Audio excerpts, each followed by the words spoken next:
Hi guys, Martin88 here and welcome back to another FIFA 22 video and welcome back to another tactics video here on the channel. Now, Ultimate Team of the Season is coming up this weekend. It will be released on Friday, which means that for this FUT Champions, you are going to be playing for the Ultimate Team of the Season red picks, and of course they all will be in packs. So for me, it's the biggest weekend of the year. And we have been through all the formations and tactics across Team of the Season, but I just wanted to release one more, which was almost like the one that I would suggest that the most popular one for you to go for, and re-release them basically just for Ultimate TOTS. And of course, playing rivals as well, they're going to be, those packs will have Ultimate TOTS in there for you as well. And we're looking at the 4-3-2-1. For me, it's a toss-up from 4-3-2-1, 4-3-1-2 or 4-2-2-2. I just landed on the 4-3-2-1. So that's what we're going to go through,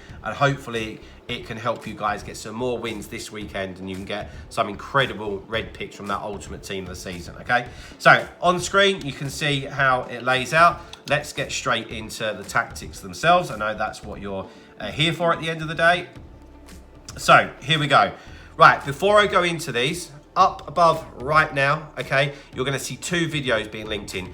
One is for some all-out attacks if you're losing, okay? Please go and click on that because it will help you get back into some games 100%, all right? The other one is going to be for squad battles tactics because you are going to be getting Ultimate Team of the Season cards if you play squad battles next week. My tactics are tried and tested by a lot of people. Okay, so for the 4-3-2-1, here we go. So defensive style is always balanced for us because if we want to apply pressure, we want to be able to do it manually.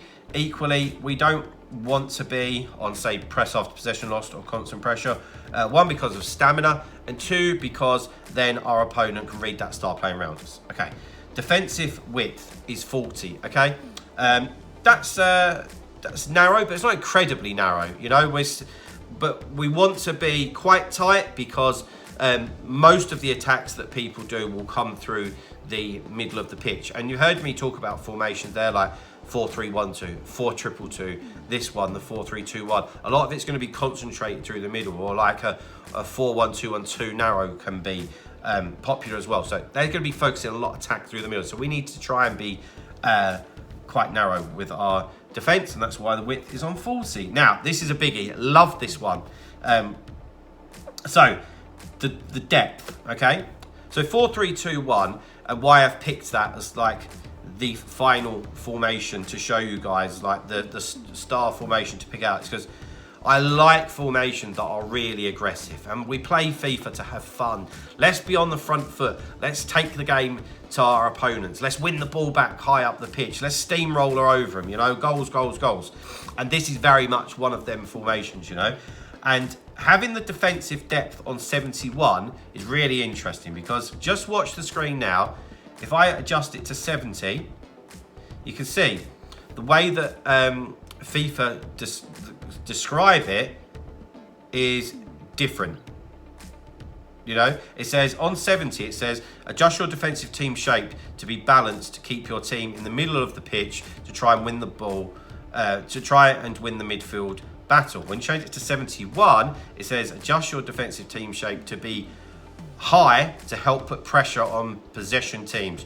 Your back line will be high and vulnerable for long balls in behind. Okay, of course, that is the one thing if you've got a high line, but we should all have fast defenses by now.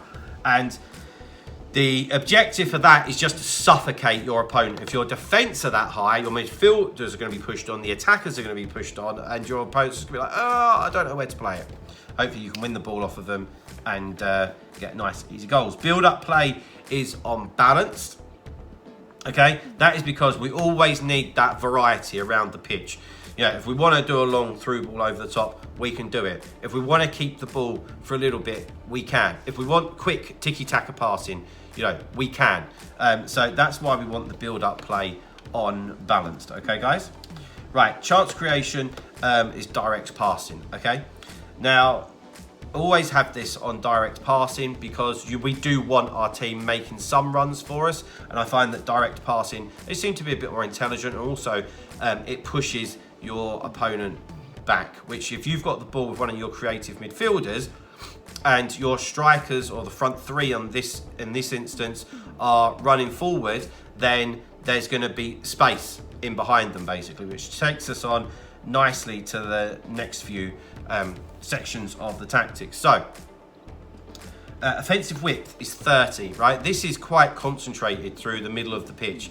You know, your left forward and right forward, they're not really wingers, you know. They're kind of in that corridor between the full-back and the centre-back, you know. And the honest truth is, if you want more width, you're better off choosing a different formation, is the truth, you know. Don't try and make that work with this one because it's not how it works, you know. So remember I was saying about the direct passing and how those front three can make those forward runs for you and create space in behind? That is why we have players in the box on 3, because we don't want everybody piled into the box, because that is going to make it so congested that you're not going to be able to score. And you want them 3 midfielders just hovering around, you know, maybe like 18, 20, 25 yards from goal, and you can drive into the box with them or do a 1-2 or do a skill move and get into the box, you know. If they're all already in there, there's nobody to build the play up for you. So I hope that makes sense. Corners and free kicks are both on 1 because we're always worried about the counter-attack. And that's the tactics, guys. Hope that makes sense. Let's go on to the player instructions. So back 4 or stay back while attacking. As I say, on most formations, that doesn't mean that the fullbacks aren't going to get involved, but we can do that manually by just running with the ball ourselves or triggering runs, whatever you want to do, okay? Right. The central midfielder of the 3, okay? Which in this instance with Fred, which is quite a good person to have, to be honest. Stay back while attacking and cover centre. So he's going to be the person, the shield in front of the 2 centre-backs, but also going forward, he is going to be your pivot to come back to, you know? And he's agile enough to twist and turn, keep that ball, you know, play it out left, play it out right. So if you try and attack, it doesn't work, you can always come back to him, which is terrific and is a big, big help. Okay, then these other 2, want them to be a little bit more offensive minded. Somebody like De Bruyne, absolutely perfect, right? They are going to be on balanced attack, which means obviously they go forward and they come back. So obviously what we want. Also cover centre. So we're going to have all 3 of them midfielders on cover centre, so that when we're defending, we've got 3 of them in the middle of the pitch. Your opponent's going to find that hard to get through that. Okay, the left forward and the right forward, okay, they're on the same. So defensively, they're on comeback on defence. So when we are defending, it's going to be playing like almost like a 4-5-1 if we're getting penned in. But that's still okay because we've got the wings covered and also we've got the 3 central midfielders to cover the central part of the pitch. So that actually works really quite well, you know. Going forward, we've just left them alone. Obviously, they have got the direct passing on, and yeah, they're already in good position, so we just leave them be. In at striker is I've got Eusebio, and we have them on getting behind because the left forward and the right forward are kind of like strikers anyway.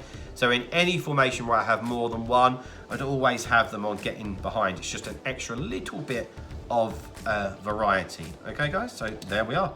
There's the tactics. There's the player instructions. I hope that helps some of you get more wins this weekend, and I hope that the EA gods are on your side for the red picks. But guys, that is going to be it for today. Please drop a like on the video, subscribe to the channel if you haven't already, and I'll see you guys very, very soon. See you later, guys. Bye-bye.